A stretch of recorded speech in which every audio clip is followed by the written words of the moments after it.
Society میں جب کوئی بھی ریفارم آیا اس میں ایک ریلیجیس ریفارم بہت زیادہ تھا، ایک ریلیجیس فورس تھی اس میں، جس کی وجہ سے وہ ریفارم آیا۔ اور یہ جو ریلیجن والا ریفارم ہوتا ہے، اس میں ایک انسان، ایک کمیونٹی اپنا خون، اپنا جان، اپنا پیسہ، اپنا وقت سب دینے کے لیے تیار ہو جاتی۔ تو اس ریلیجن کے نام پر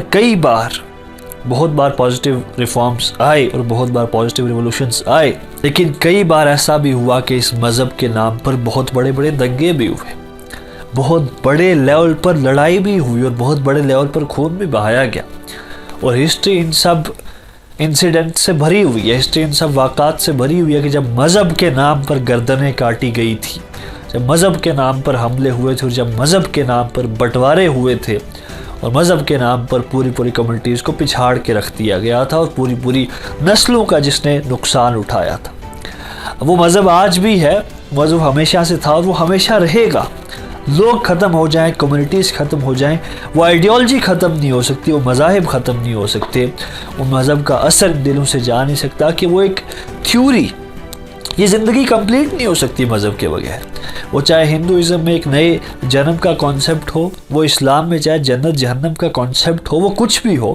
انسان کی سائیکالوجی مانتی نہیں اس کو، اس دنیا کی حقیقت کو سویکار نہیں کرتی، ایکسیپٹ نہیں کرتی کہ ایک انکمپلیٹ فیز ہے، اس میں ایک وقت کے بعد آ کے موت آ جاتی ہے۔ اور انسان کی عقل یہ سوال کرتی ہے کہ اب اس کے بعد کیا ہوگا میرے ساتھ، اور میرے پیدا ہونے سے پہلے کیا تھا۔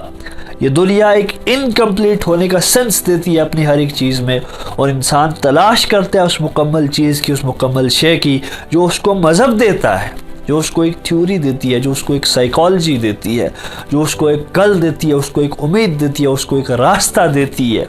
اس کو ایک پورا مکان بنا کے دیتی ہے کہ اس طرح سے یہ ساری چیزیں ہوئی تھی۔ تو یہ مذہب تو ہمیشہ سے رہیں گے، مذہب ہمیشہ سے تھے، اور ایک بہت بڑا ریفارم ان مذہب کے نام پر آیا ہے اور آگے بھی آتا رہے گا۔ لیکن اس نقصان کا کیا جو نقصان ہوتا رہا،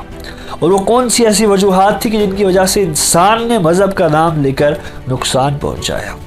دوسری کمیونٹیز کو، دوسرے لوگوں کو، اس پر آج بات کرنا چاہتا ہوں۔ 3 وجہیں تھی، there were 3 reasons۔ اس وجہ سے لوگوں نے مذہب کا غلط استعمال کر کے دوسرے لوگوں کو نقصان پہنچایا، اور کبھی بھی اس بات کا ان کو احساس نہیں تھا کہ انسان جب مذہب کے نام پر کسی کا خون بہاتا ہے یا اپنا خون دیتا ہے تو اس کو اس وقت میں تکلیف نہیں بلکہ خوشی ہوتی ہے کہ میرا خون اگر گیا تو کسی مقصد کے لیے گیا، یا خون اگر میں نے کسی کا کیا یا لیا تو کسی مقصد کے لیے کیا، اور اس کو ایک دل میں سکون ہوتا ہے۔ تو ایک جھوٹا سکون لے کے لوگوں نے بہت بڑے نقصان بھی کیے، بہت بڑے دنگے فساد بھی کیے مذہب کے نام پر۔ اس میں 3 وجہیں تھیں کہ جن کی وجہ سے مسئلے ہوئے۔ پہلی وجہ یہ تھی کہ ہم نے جب کوئی بھی مذہب کے بارے میں جاننے کی کوشش کی، وہ دوسروں سے سنی سنائی باتیں سنی ہم نے۔ اور کبھی بھی ایک انسان جو کسی سٹیج پر کھڑا ہو کے کسی مذہب کا ریفرنس دے رہا تھا، اس کو کیا لینا دینا تھا تم سے یا مجھ سے؟ اس کا ایک اپنا پرسنل بینیفٹ، ایک پرسنل انٹرسٹ انوالو تھا جس کو ہم سمجھ نہیں پائے۔ لیکن وہ جو مذہب کی بات اس نے کر دی، وہ ہمارے دل میں اٹکی رہی کہ مذہب میں ایک جگہ یہ لکھا تھا جو اس نے کہا تھا، اور میں تو اس پر پورا اتروں گا۔ نہ اس کا کانٹیکسٹ ہمیں پتا کہ کس جگہ پر وہ بات کہی گئی تھی، کب وہ بات اس مذہب میں فٹ ہوئی تھی، نہ ہم نے اس پوری کتاب کو پڑھا کہ یار وہ کس کانٹیکسٹ میں بات فٹ ہوتی ہے، کن لوگوں کے لیے کہی گئی ہے، کس حالات میں کہی گئی ہے۔ لیکن وہ ایک چھوٹا سا کانٹیکسٹ اٹھا کے ہم نے یقین کیا، اور کسی کی بات سنی سنائی ہم نے جھنڈے اٹھا لی، ہم نے تلواریں اٹھا لی، ہم نے نقصان کیا بہت لوگوں کا، بہت معصوم لوگوں کو نقصان پہنچایا۔ دوسری چیز کہ پہلے تو پڑھا ہی نہیں، سنی سنائی باتیں، آدھی ادھوری باتیں، وہ جھوٹ تھا، سچ تھا، اس سے ہمیں کوئی لینا دینا ہی نہیں تھا، لیکن اس کے ساتھ نام لگا کے ہندوازم کا، اسلام کا ہم بس چل پڑے، اور ہم نے بہت بڑا نقصان پہنچایا کہ اس کا حساب ہمیں دینا پڑے گا۔ دوسری چیز، کچھ لوگوں نے کوشش کی پڑھنے کی کہ ہم کتاب اٹھائیں، کتاب کھولیں،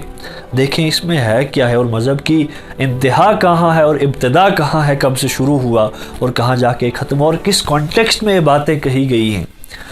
لیکن جب ان لوگوں نے اٹھائی تو ان نے بھی یہ کیا کہ ایک شلوک پڑھا، ایک آیت پڑھی، ایک سورت پڑھی، انہوں نے اپنے دل کو تسکین دے دی کہ آج کے لیے بہت ہو گیا ہے۔ وہ کبھی اس پورے کانٹیکسٹ کو پڑھ ہی نہیں پائے،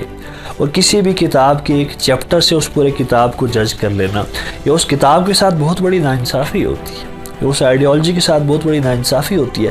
جو ناانصافیاں ہم کرتے ہوئے ہیں، آج ہم جانتے کہ ہم میں سے کتنوں کو پتہ ہے کہ پوری کتاب کیا ہے، پورا مذہب کیا ہے، ہندوازم کیا ہے، اسلام کیا ہے.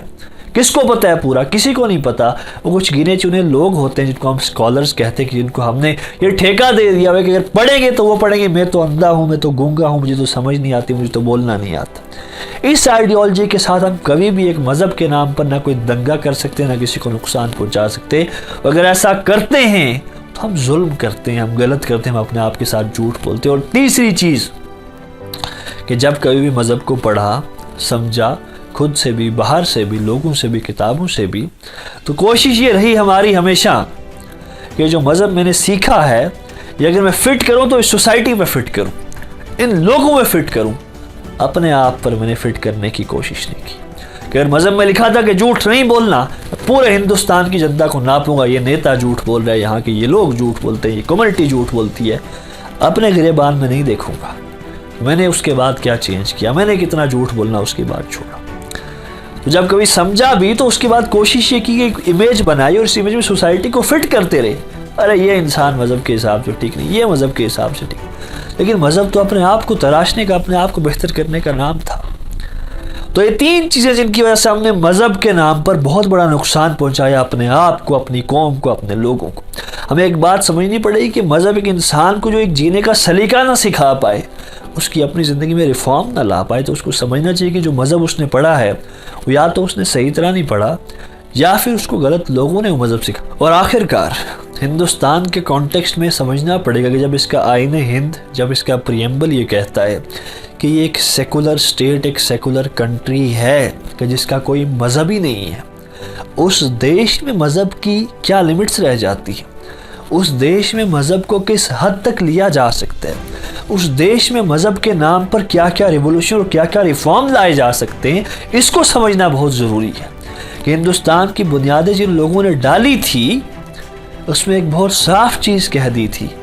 کہ ہندوستان میں کوئی رہے گا نہ وہ ہندو بن کے، نہ وہ مسلمان بن کے، نہ وہ سکھ بن کے، بلکہ ہندوستانی بن کے